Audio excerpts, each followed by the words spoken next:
Wanjigi's visit to Gachawa's Wamunyoro residence means for the 2027 race. Welcome to my YouTube channel. If you are new here, kindly consider subscribing. Don't forget to like, comment and share our videos. The visit by Safina Party leader Jimmy Wanjigi to former Deputy President Rigathi Gachagua at his Wamunyoro residence has intensified speculation over early opposition coordination ahead of the 2027 presidential election against President William Ruto. The meeting, confirmed by Gashawa on July 1st, 2026, is part of the wider efforts by opposition figures to consolidate political forces resources in preparation for a potential showdown with Ruto's Kenya Kwanza administration. It comes at a time when opposition leaders are quietly negotiating frameworks for unity, including discussions on a single presidential flag bearer. Gashawa, who is currently observing a 45-day retreat from public rallies following his impeachment ruling, described the engagement as part of the broader consultations aimed at shaping Kenya's political future. And I quote, "Pleased to have held consultations with businessman Jimmy Wanjigi, who called on me at the Wamunyoro residence," Gashawa said. The Democracy for the Citizens Party (DCP) added that the discussions touched on the formation of what it termed as the country's sixth administration, emphasizing the need for inclusive input from political, business, and governance experts.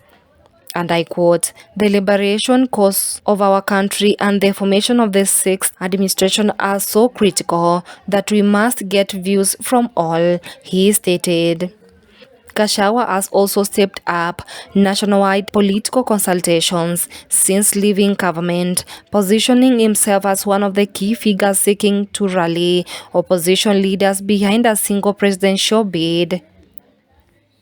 The Wamunyoro meeting adds to a series of consultations Gashawa has been holding with political leaders, professionals and influential Kenyans as he works to shape what he says will be Kenya's next administration. Wanjigi, a longtime critic of the Kenya Kwanza government, is widely seen as bringing financial strength and strategic depth to opposition politics. His involvement adds weight to emerging opposition talks, particularly as the Safina Party leader has previously signaled interest in playing a central role in shaping a united anti-Ruto front. Gashawa also noted that he had gained insight from Wanjigi's political and governance experience.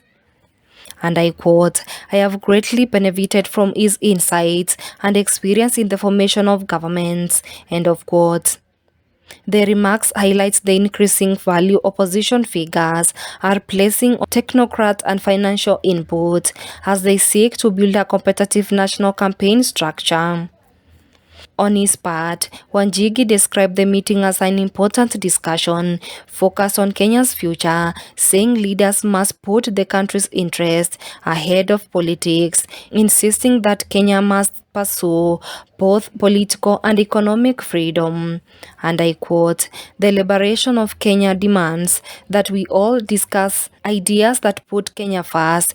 Great catching up with the brother Rigathi in Wamunyoro residence," Wanjigi said. He must ensure Kenya becomes a sovereign state and economically liberated. It is good for kinsmen to gather. There is hope for Kenya. End of quote. With just 13 months remaining before Kenya's 2027 general election, opposition leaders are facing growing pressure to transform public displays of unity into a workable political coalition capable of challenging Ruto's re-election bid. While leaders from various opposition formations continue to project solidarity against the Kenya Kwanza administration, emerging disagreements over leadership, coalition structure, and the process of selecting a joint presidential candidate are exposing cracks that could threaten the alliance before it is formally constituted. The coalition's biggest test revolves around the increasingly contentious question of who should carry the opposition's presidential flag and how the candidate should be identified. The latest signs of strain emerged after the People's Liberation Party leader Martha Karua proposed that the opposition settle on a presidential candidate through scientific opinion polls. The proposal has received backing from Jubilee presidential hopeful Fred Matiang'i, who argues that data-driven surveys provide an objective way of identifying the strongest contender. However, the suggestion has not found universal support within the opposition ranks.